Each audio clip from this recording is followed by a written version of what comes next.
রাশিয়ার গোয়েন্দা সংস্থা ফেডারেল সিকিউরিটি সার্ভিসের নির্দেশে ইউক্রেনের এক সেনা হত্যা ও বিভিন্ন সরকারি ভবনে বিস্ফোরণের অভিযোগে 2 ব্যক্তিকে গ্রেফতার করেছে কিয়েভ। মঙ্গলবার এক বিবৃতিতে এ তথ্য জানায় বিভিন্ন গণমাধ্যম। তাদের বিরুদ্ধে দীর্ঘদিন ধরে সন্ত্রাসী কর্মকাণ্ডে জড়িত থাকার অভিযোগ আনা হয়েছে। সন্দেহভাজন ওই ব্যক্তিরা খার্কিভ অঞ্চলের এক কর্মকর্তার গাড়ির নিচে বিস্ফোরক স্থাপন করেছিলেন। তবে সতর্ক থাকায় প্রাণে বেঁচে যান ওই ব্যক্তি।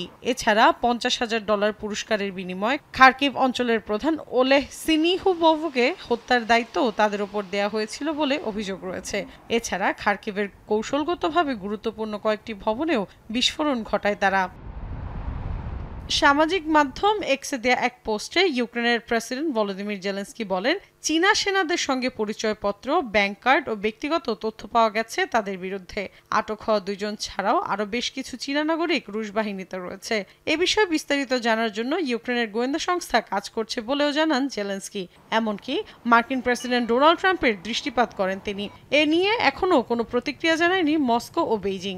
এর আগে যুদ্ধে রাশিয়ার হয়ে উত্তর কোরিয়ার সেনারা লড়াই করেছে বলে জানায় ইউক্রেন।